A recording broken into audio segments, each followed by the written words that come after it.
আসসালামু আলাইকুম রহমতুল্লাহি ওবরাকাতু ইন্নাল হামদুলিল্লাহ ওয়াসসালাতু ওয়াসসালামু আলা রাসূলিল্লাহ বাদ। সম্মানিত দর্শক শ্রোতা, কাছে দূরে, দেশে কিংবা প্রবাসে, যে যেখান থেকে টিভির পর্দায় অথবা ইউটিউব চ্যানেলে আমাদের দেখছেন, শুনছেন, সবাইকে জানাই আন্তরিক মোবারকবাদ। আশা করছি আল্লাহ তাআলার মেহেরবানিতে ভালো আছেন। আমরা দোয়া করি রব্বুল আলামিন সবাইকে সুস্থতার নিয়ামত দান করুন, কল্যাণময় জীবন নসিব করুন।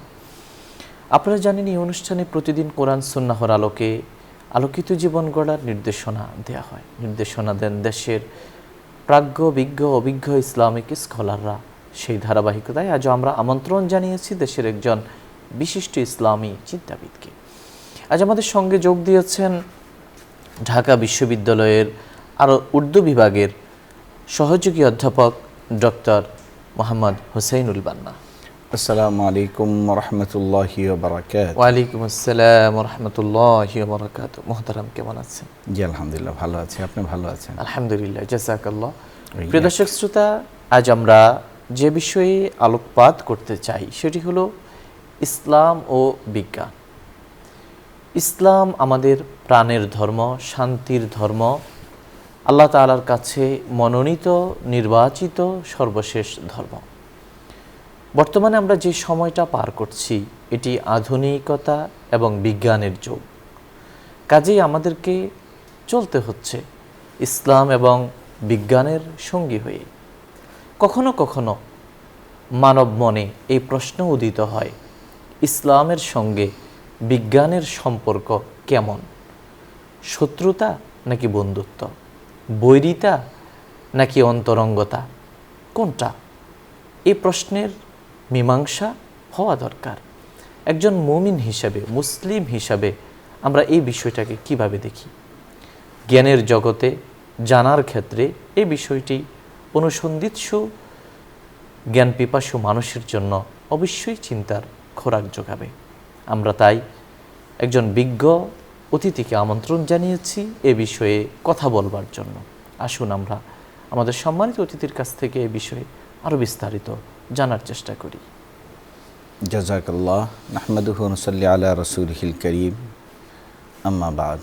শুরুতেই আপনাকে এবং নিউজ 24কে ধন্যবাদ জানাই যে এই বিষয়গুলো আসলে সচরাচর ইসলামিক অনুষ্ঠানে আলোচনা হয় না, অথচ এগুলো মুসলমানদের জ্ঞানের খোরাক এবং মুসলমানদের এই পৃথিবীতে বলিষ্ঠভাবে সিনা উঁচু করে বাঁচার জন্য এই সমস্ত বিষয়ের সমাধান আসলে মুসলমানদের সামনে হওয়া দরকার।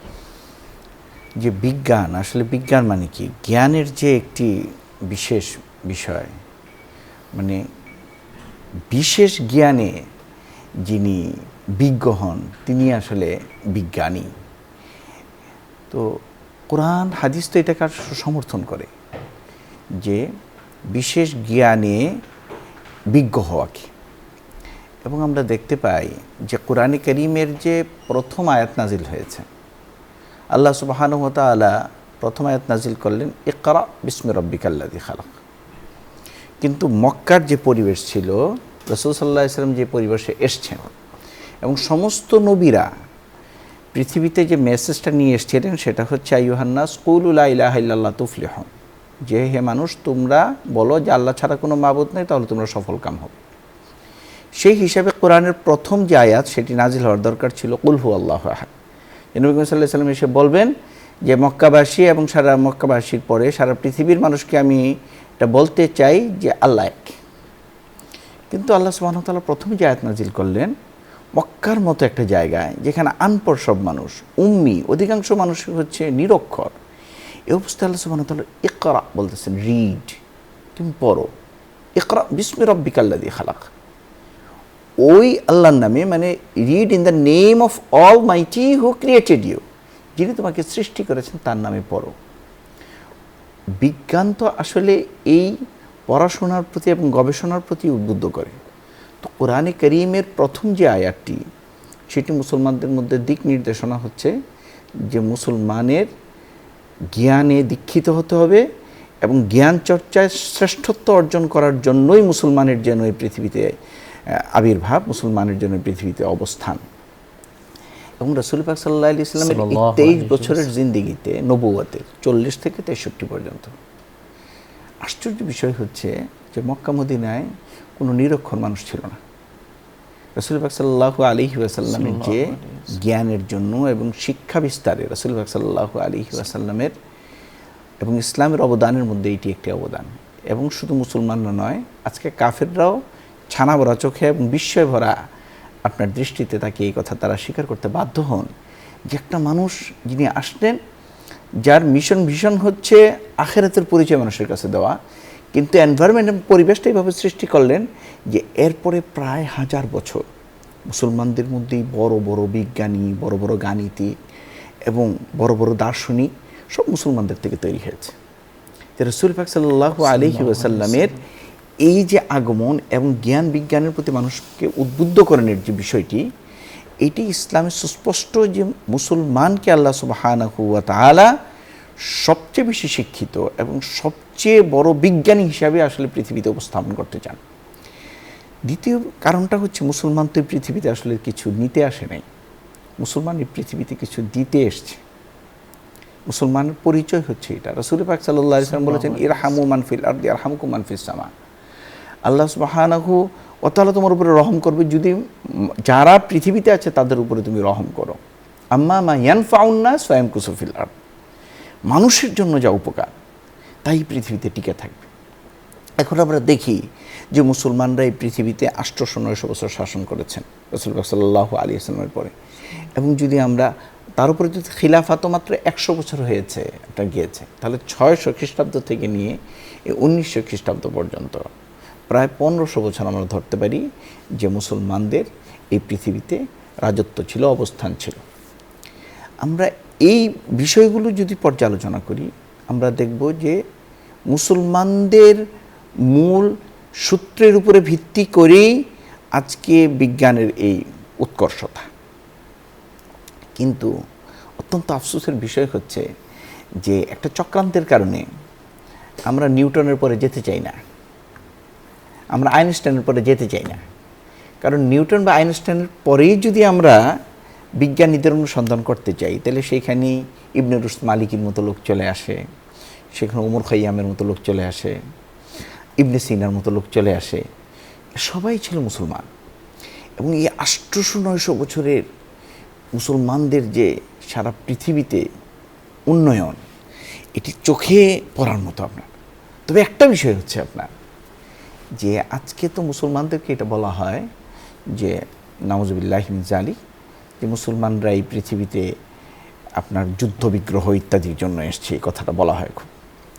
আপনি মুসলমানদের এই জ্ঞান বিজ্ঞানের চর্চায় ইতিহাস চর্চা করলে একটা মারণাস্ত্র মুসলমানরা বানিয়েছে আপনি পাবেন না। তাদের সূত্রের উপরে ভিত্তি করে তারপরে নিউটন থেকে বা আইনস্টাইন থেকে একটা বোমার মতো আপনার একেবারে মানে দেশ ধ্বংস করে দেওয়ার মতো তারা সৃষ্টি করেছেন, মারণাস্ত্র সৃষ্টি করেছেন, কিন্তু মুসলমানরা করেননি। ওই সময় কেউ পারতেন না। তাহলে দেখা যায় যে আসলে শান্তির বাণী নিয়ে আসছিলেন মুসলমানরা, এবং প্রকৃত বিজ্ঞানের যে চর্চা সেটা মুসলমানরাই করেছেন। এবং আজকে যেই মুসলমানদের গাণিতিক সূত্রের উপরে আমরা অ্যালজেব্রা তো সবাই করি, কিন্তু আল জাবের যে এটা তৈরি করেছেন, এটাকে মুছে দেওয়ার জন্য আমাদের মানে অনুইসলামিক যে শক্তিটা, তারা কিন্তু বিভিন্নভাবে বিকৃতভাবে এই নামগুলোকে উচ্চারণ করে। আল জাবের বলে না, অ্যালজেব্রা বলি আমরা। অনেক জায়গায় এখনও পর্যন্ত ইসলাম বলে না, ইংরেজিতে উচ্চারণ করতে গিয়ে ইসলাম বলা হয়। ইসরাইল শব্দটাও তো কোরআনের শব্দ, কিন্তু যেহেতু কোরআনের শব্দ, হযরত ইয়াকুব আলাইহিস সালামের এটা নাম একটা, এটাকে ইসরাইল বলা হচ্ছে যাতে কোরআনের দিকে মানুষ ঝুঁকে না পড়েন। তো এই ষড়যন্ত্রের আদলের কারণে এবং আধুনিক হওয়ার নামে আজকে মুসলমানদেরকে জ্ঞান বিজ্ঞানের দিকে, ইউরোপীয় জ্ঞান বিজ্ঞানের দিকে এইভাবে আপনার মুনহামিক এবং আপনার নিমগ্ন করে ফেলেছেন যে ওনারা ওনাদের অতীত ইতিহাস চর্চা করতে ভুলে গেছেন আপনার। এখন বিষয়টি হচ্ছে আসলে জ্ঞান এবং কোরআন, বিজ্ঞান এবং কোরআন, এই দুইটার মধ্যে আমরা অবস্থানটা দেখি যে বিজ্ঞান আসলে কি করে। বিজ্ঞানের সিদ্ধান্ত হচ্ছে 3টা বিষয়ের উপরে। একটা হচ্ছে মানুষের অভিজ্ঞতা, 2 নম্বরে হচ্ছে পঞ্চ ইন্দ্রিয়ের ব্যবহার, আর 3 নম্বরে হচ্ছে যে মানুষের বুদ্ধিভিত্তিক যে চর্চা আছে, এই তিনটার সমন্বয়ে বিজ্ঞানী কোনো একটা জিনিস আবিষ্কার করতে চান। তো মানুষের পঞ্চ ইন্দ্রিয়ের যে কার্যকলাপ, এটা অনেক সময় ভুলও হতে পারে। কিভাবে আমরা বুঝি? যে পঞ্চ ইন্দ্রিয়ের কার্যকলাপ একটা পশুরও আছে, এবং সে এই পঞ্চ ইন্দ্রিয়ের ব্যবহারের মাধ্যমে সে তার জীবন পরিচালিত করে। আমরা বুখারী রহমতুল্লাহ আলাইহি সম্পর্কে শুনি যে উনি প্রায় 16 ক্রোশ অনেক দূর সফর করে, হেঁটে সফর করে গেলেন একটা হাদিস সংগ্রহ করার জন্য।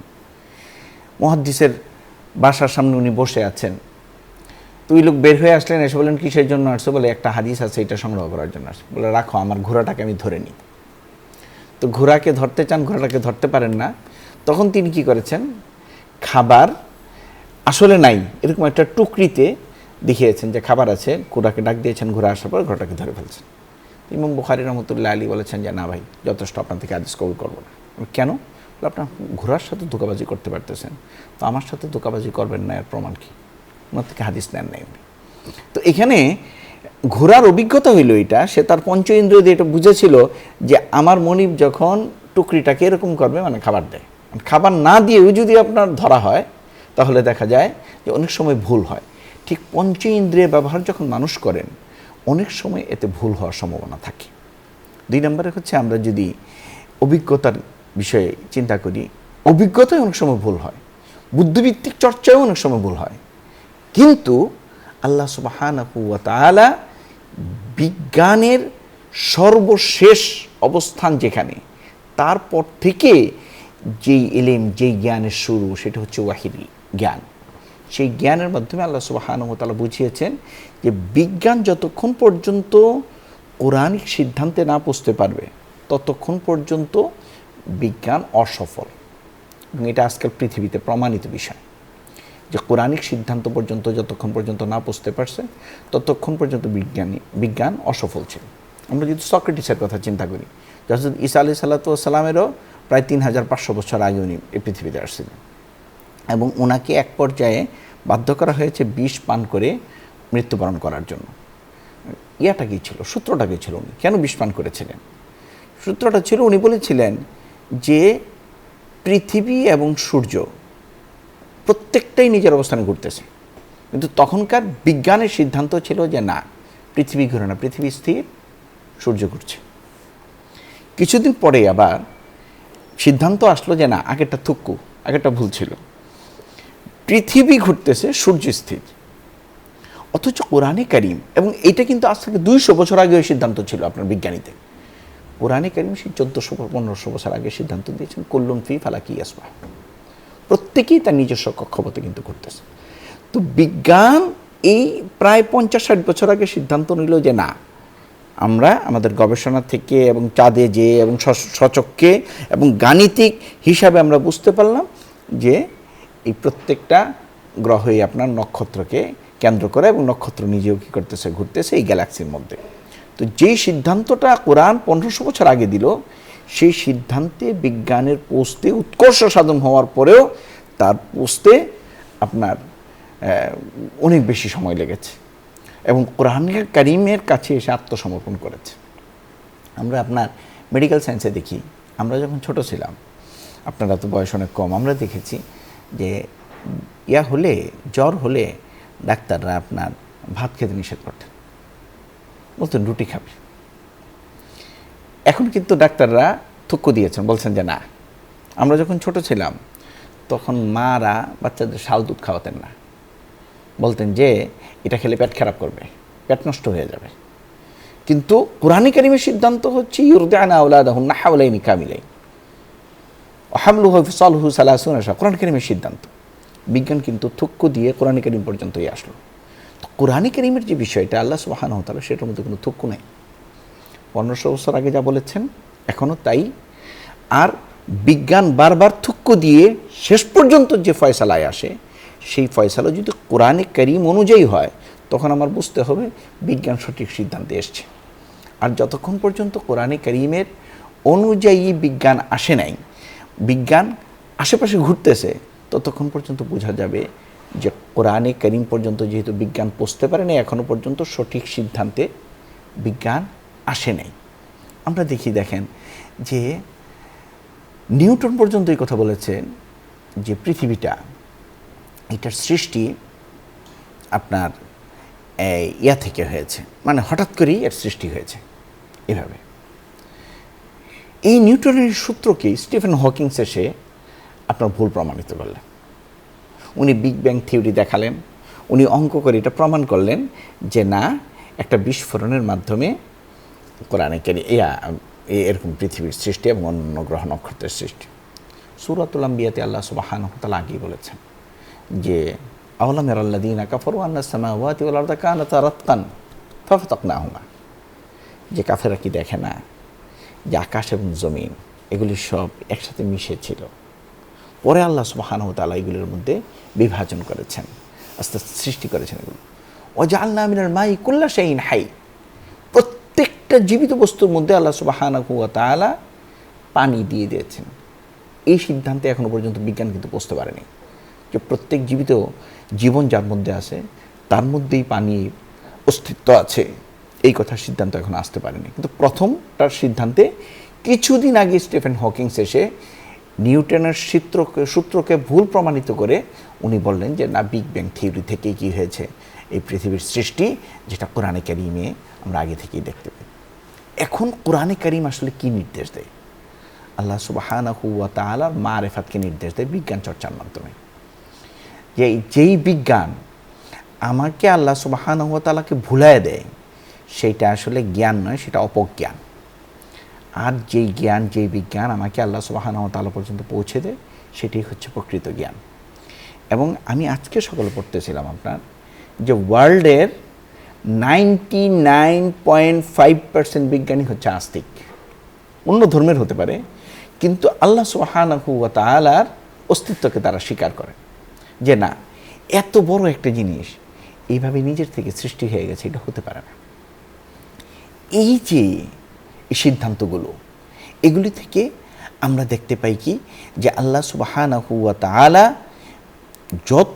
যাকে যত বেশি জ্ঞান দান করেছেন, তার জ্ঞানটা যদি প্রকৃত জ্ঞান হয় তাহলে তার থেকে সে আল্লাহর পরিচয় লাভ করবে।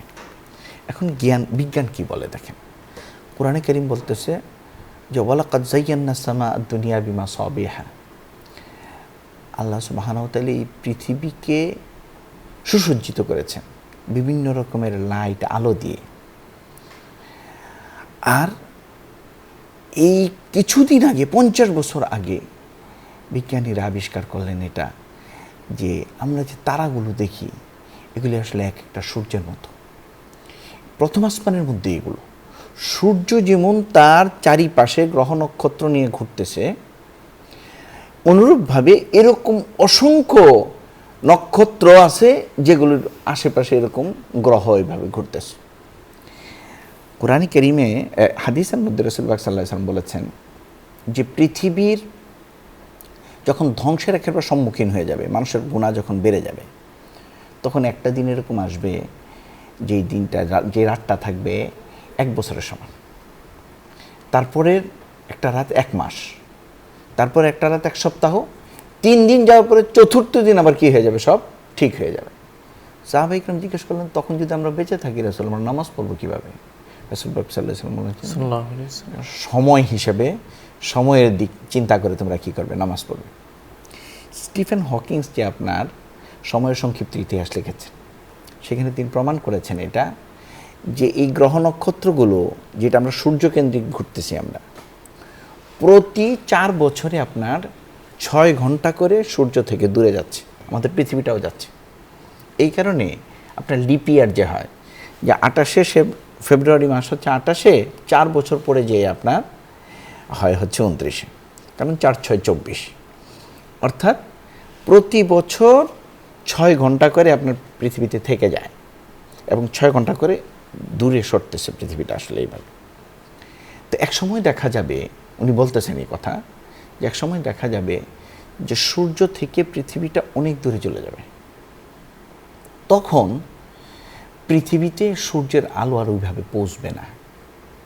1 বছর পর্যন্ত পৃথিবীটা এই অবস্থার মধ্যেই থাকবে। 1 বছর পরে আরেকটা এই সূর্যের মতো নক্ষত্র আছে যেটা পৃথিবীকে আকর্ষণ শক্তির মাধ্যমে টেনে তার কাছে নিয়ে যাবে। রাসূল পাক সাল্লাল্লাহু আলাইহি ওয়াসাল্লাম বলতেছেন এরপরে সূর্য উঠবে পশ্চিম দিক থেকে আর অস্ত যাবে পূর্ব দিকে, তখন আর তার তওবা কবুল হবে না। স্টিফেন হকিং বলতেছে যে ওই যে নক্ষত্রটা সেটা পৃথিবী অনুযায়ী উঠবে পশ্চিম দিক থেকে, অস্ত যাবে পূর্ব দিকে। অর্থাৎ এই সূর্যের এই নক্ষত্র যে যার আন্ডারে আমরা পৃথিবীটা এখন ঘুরতেছে, এটা ভবিষ্যতে থাকবে না, ভবিষ্যতে অন্য আরেকটা সূর্যের মতো একটা নক্ষত্রের আন্ডারে পৃথিবীটা চলে যাবে। অর্থাৎ যেটা আমরা মূল কথা পাচ্ছি যে প্রতিষ্ঠিত সত্যের সঙ্গে ইসলামের বা কোরআনের বিরোধ নেই না, এবং কোরআন উদ্বুদ্ধ আর করে বিজ্ঞান এটা কখনো কখনো এটা এখনো আরো গবেষণার দাবি রাখে। জি জি, বিজ্ঞানের বিষয়গুলো এমনই। তাহলে কোরআন কি বিজ্ঞানের গ্রন্থ? কোরআনকে আসলে এটা কোরআন আসলে কেন আল্লাহ সুবহানাহু ওয়া তাআলার গ্রন্থ? কোরআনে বিজ্ঞানের বিভিন্ন শাখা প্রশাখা রয়েছে, কিন্তু বিজ্ঞান চর্চাই কোরআনের মূল উদ্দেশ্য না। আমাদের একটা কথা এখানে খেয়াল রাখতে হবে যে কোরআনের যে একটা চ্যালেঞ্জ, জি। যে কোরআনের মতো প্রথমে বলেছেন যে 10টা সূরা আনো, কোরআনের মতো একটা আনো, এরপরে বলেছেন একটা সূরা আনো, পরে বলেছেন একটা আয়াত আনো। এর মূল কারণ হচ্ছে কোরআনে শুধু বিজ্ঞান না, অর্থনীতি বলেন, সমাজনীতি বলেন, সমস্ত কিছুর এইভাবে এত ভার্জ নলেজ এখানে দেওয়া হয়েছে যে কোনো মানুষ যদি সৃষ্টি করতো, মানুষ প্রাজ্ঞ হয় এক বিষয়ে, তিনি বই লিখলে হয়তো অর্থনীতি সম্পর্কে লিখবেন, না হলে আপনার ইঞ্জিনিয়ারিং বিষয় সম্পর্কে লিখবেন, প্রকৌশল বিদ্যা সম্পর্কে লিখবেন, না হলে মেডিকেল সায়েন্স সম্পর্কে লিখবেন। একটা বিষয়ে মানুষ প্রাজ্ঞ হয়, কিন্তু কোরআন সব বিষয়ে আলোচনা করেছে। এবং কোরআনের এটাই হচ্ছে একটা চ্যালেঞ্জ যে এরকম একটা গ্রন্থ আনো এত ছোটর মধ্যে সব বিষয় নিয়ে এখানে সম্ভব নয়, এবং অথেন্টিক শেষ পর্যন্ত সিদ্ধান্ত হচ্ছে কোরআনের সিদ্ধান্ত। শুকরিয়া মোহতারাম, আপনি আমাদের বলছিলেন ইসলাম ও বিজ্ঞান সম্পর্কে। প্রিয় দর্শক শ্রোতা, এই পর্যায়ে আমরা সংক্ষিপ্ত মোনাজাতে অংশগ্রহণ করব। আপনারা চাইলে আমাদের সঙ্গে মোনাজাতে শামিল হতে পারেন। আলহামদুলিল্লাহি রাব্বিল আলামিন, আসসালাতু ওয়াসসালামু আলা আশরাফিল আমবিয়া ওয়াল মুরসালিন ওয়া আলা আলিহি ওয়া সাহবিহি আজমাইন। আল্লাহুম্মা লাকাল হামদু কামা ইয়ানবাগি লিজালালি ওয়াজহিকা ওয়া আযীমি সুলতানিক। সুবহানাল্লাহি ওয়া বিহামদিহি সুবহানাল্লাহিল আযীম। আল্লাহুম্মা ইন্না নাসআলুকা বিআন্না লাকাল হামদ লা ইলাহা ইল্লা আনতাল মান্নান বাদিউস সামাওয়াতি ওয়াল আরদ ইয়া যাল জালালি ওয়াল ইকরাম ইয়া হাইয়্যু ইয়া কাইয়্যুম। ইয়া রাব্বাল আলামিন, আমাদের জীবনের গুনাহ খাতা মাফ করে দিন। আল্লাহ, আমাদের দ্বীনি জ্ঞানকে আপনি বৃদ্ধি করে দিন, আমাদের শরহে সদর করে দিন, আমাদের বক্ষকে ঈমানের জন্য, ইসলামের জন্য অবমুক্ত করে দিন। আল্লাহ, আমাদের সামনে বামে ডানে পিছনে, ডানে বাঁয়ে উপরে নিচে, আল্লাহ সব দিকে আপনার নূর দিয়ে ভরপুর করে দিন। আল্লাহ, আমাদের জীবনকে নূরে নূরানি করে দিন। আল্লাহ, আপনি আমাদের সবাইকে সিরাতে মুস্তাকিমের উপর তুলে দিন। সত্যকে বুঝা, সত্যকে অনুধাবন করা এবং মানার তৌফিক দান করুন।